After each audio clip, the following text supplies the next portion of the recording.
Dan bersamamu. Inilah Injil suci menurut Santo Lukas.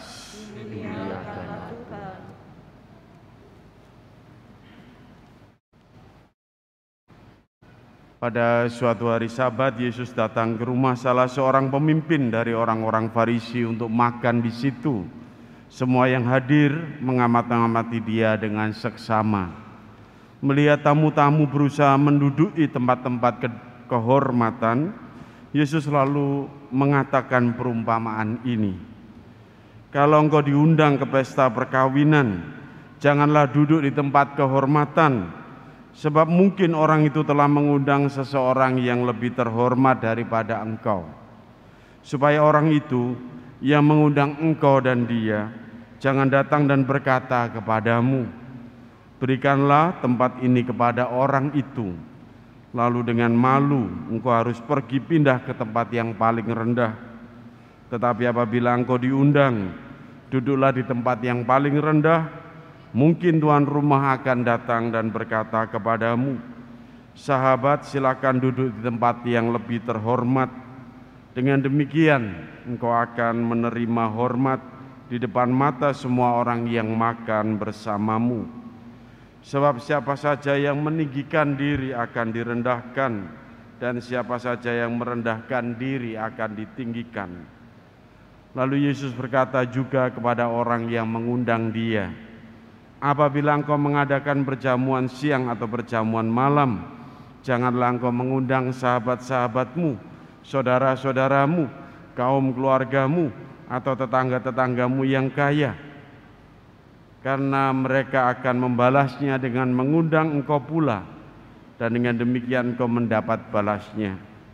Tetapi apabila engkau mengadakan perjamuan, undanglah orang-orang miskin, cacat, lumpuh, dan buta.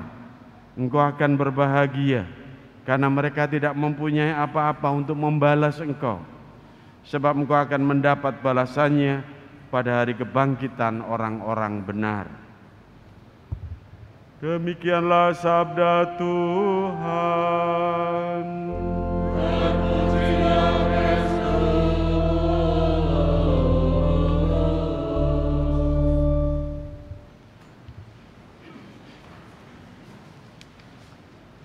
Ibu bapak, saudara-saudariku yang terkasih dalam Kristus, pada momen sehabis upacara syukuran, perayaan syukuran di Blitar Selatan itu, efeknya malah undangan-undangan pulang itu pada bersungut-sungut, ya, ngerasani, jadi merasakan ikut syukuran tapi pulangnya malah negatif, ya, ngerasani tuan rumahnya itu. Hanya ini mereka diundang atas syukuran anak seorang yang baru bisa pulang dari TKW, ya, dan dia itu dalam sambutannya itu mengatakan hal-hal yang menyinggung orang lain, ya. Mengatakan memang sukses, bisa mendirikan rumah untuk orang tuanya, memperbaiki renovasi dengan baik, tapi dia selalu nambahkan, ya memang tidak banyak orang seperti saya, pasti Bapak Ibu juga tidak bisa, anak-anaknya juga nggak bisa seperti saya. Demikian juga nanti punya rencana uangnya digunakan untuk usaha bisnis, ya, dagang kecil-kecilan, ditambahkan lagi terakhir, ya mungkin ya minta maaf, pasti Bapak Ibu dan saudara-saudara tidak bisa seperti saya yang berhasil ini. Dia menyumbang kelurahan untuk membuat jembatan di desanya gitu. Ujung-ujungnya terakhirnya ditambahin gitu, kata-kata seperti itu. Jadi undangan-undangan ini pulang dengan ngerundel dan ngerasani. Ijik sugih kaya ngono ae kok sumbungi setengah mati. Ya karena merendahkan orang lain. Baru kaya seperti itu saja kok sudah sombongnya setengah mati. Dan isinya apa? Ya ngrasani titenono nek ngedekno toko gak tak tukoni, ya gitu. Titenono muga-muga jembatane sing mbok bangun ambruk. doanya jadi jelek, ya. Dan yang doakan wong sak kampung, sak kelurahan, ya jadi jelek sekali. Itu Bapak Ibu saudara-saudari yang terkasih, kelihatannya syukuran tapi digunakan untuk menyombongkan diri. Yesus hari ini mengajarkan kepada kita itu untuk rendah hati. Dia mengambil gambaran contoh undangan juga, tapi jangan cari tempat yang terdepan, lebih baik cari tempat yang di belakang supaya diberi tempat yang lebih terhormat lagi gitu. Karena di budaya Yahudi itu pada undangan ini ya kaum alim ulama, para pemimpin ini ya tadi digambarkan itu berlomba-lomba menduduki tempat kehormatan. Mungkin di dalam budaya kita tidak terlalu ya, budaya Jawa dan budaya kita pada yang lain itu kan sungkan, orang itu duduk di depan itu malah malu, izin gitu. Tapi budaya sana itu begitu, karena itu yang siapa yang tercepat paling depan itu dia yang paling terhormat itu, VVIP gitu. Dan disitulah lalu kemudian ada apa di balik itu ya, soal kesombongan digunakan Yesus untuk mendidik para muridnya. Kita dididik sungguh-sungguh untuk rendah hati, karena ajaran rendah hati ini memang sungguh-sungguh mengajarkan orang itu lalu jadi waspada terhadap nilai kesombongan gitu ya.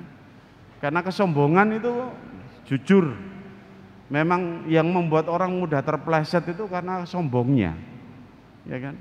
Digambarkan bahwa kalau sudah memiliki segala sesuatu, sudah berkuasa segala sesuatu, lupa diri karena sombong, arogan.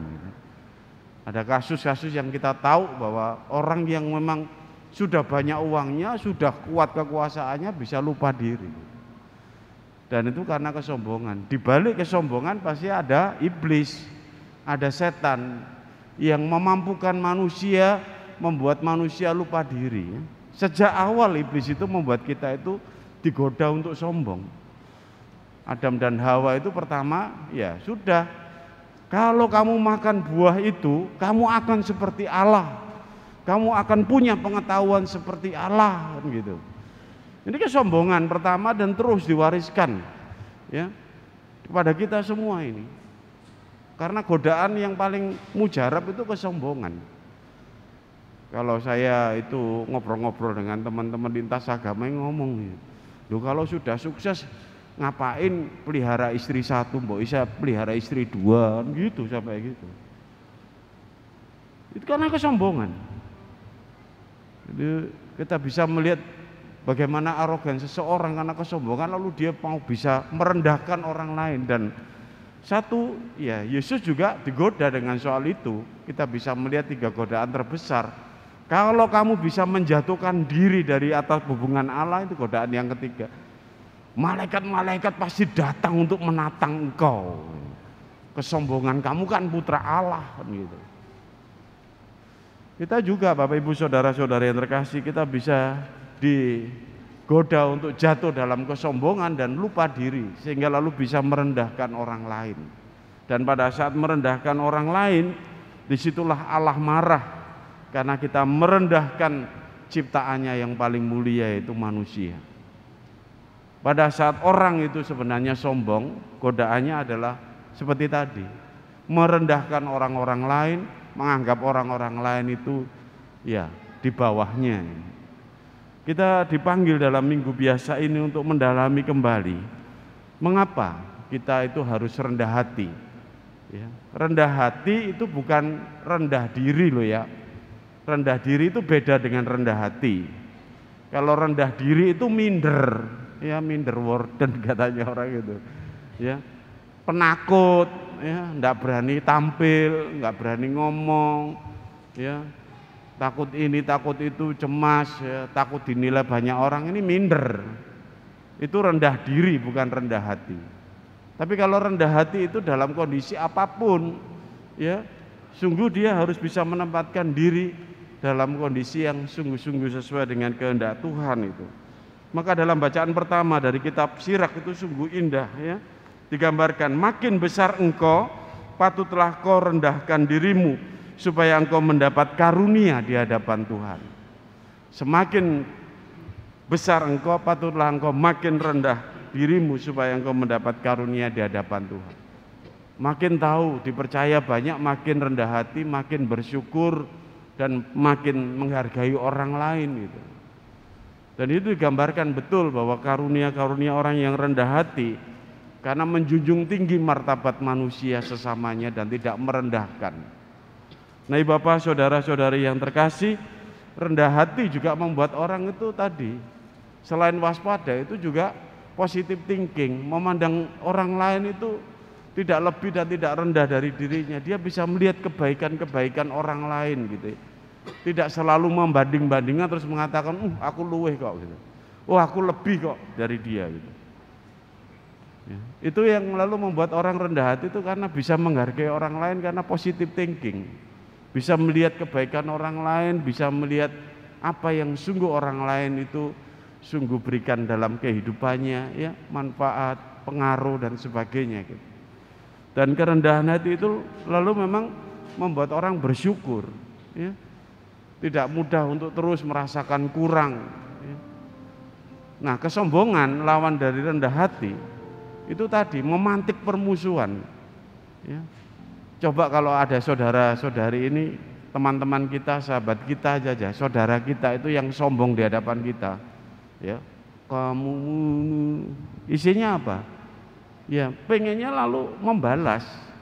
Oh, titenono kon gitu kan, seperti itu. Kamu sombongnya setengah mati. Oh, tunggu saja waktunya gitu. Akan kubalas itu.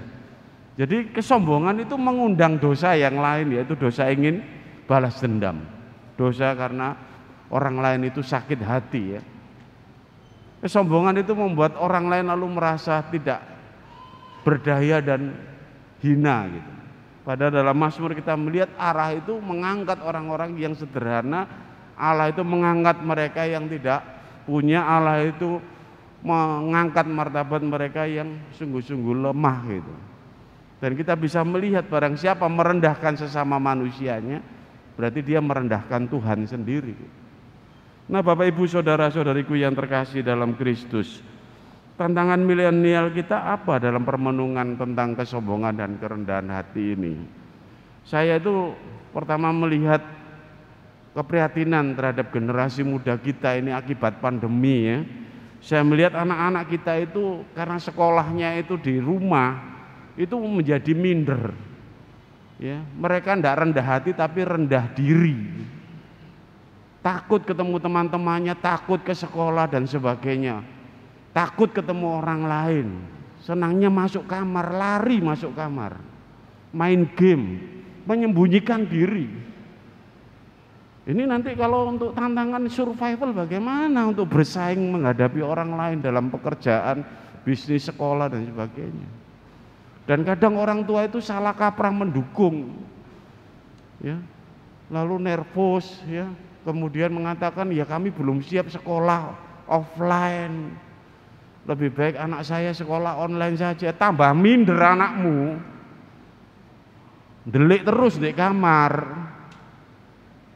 Ya, ini kita memang dipanggil untuk anak-anak kita jangan sampai minder, rendah diri, ya. Tapi dilatih mulai kembali. Saya tahu mereka bukan salah mereka juga karena kondisi. Tapi jangan membiarkan mereka terus-menerus begitu dalam kondisi yang sudah normal ini. Yang kedua, Bapak Ibu saudara-saudari yang terkasih, kita bisa melihat, ya, sekarang ini ngetren-ngetrennya budaya pamer, ya. Pamer kemana-mana, tapi yang dipamerkan barangnya orang lain bisa jadi, ya. Jadi kapstok berjalan pamer kemana-mana, ternyata ya bukan miliknya sendiri, hanya invest saja. Dan ini mengundang orang lain itu bisa komentar negatif, bisa juga saling bersaing dan sebagainya. Ini budaya yang tidak sehat itu. Sehingga apa yang sudah harusnya kita syukuri, kita miliki itu kemudian rasanya kok, ya karena ada yang banyak pamer gitu. Wis tekan Labuan Bajo aku gorong. Wis tekan Wakatobi aku gorong. Wis tekan Amerika aku gorong. Wis tekan neraka aku gorong. Masa gitu? Tapi itu budaya yang kemudian orang pengennya bersaing. Ini sekarang budaya gitu. Karena di medsos membuat kita itu tidak rendah hati. Panas karena pengalaman orang lain. Ibu bapak, saudara-saudara yang terkasih, minggu ini kita dipanggil untuk rendah hati, Kita bersyukur atas segala yang Tuhan berikan kepada kehidupan kita dan keluarga kita. Kita bersyukur atas rezeki kita. Kita bersyukur atas keluarga kita. Kita bersyukur atas suami dan istri kita. Kita bersyukur atas anak-anak kita. Kita bersyukur atas teman-teman sahabat. Kita bersyukur atas orang tua kita dan sebagainya. Membuat kita tidak mudah terpancing dengan hal-hal yang membuat Anda dan saya ini jatuh dalam kesombongan. Saya menyapa Anda yang hari-hari ini ya, sakit hati karena Anda direndahkan oleh teman Anda.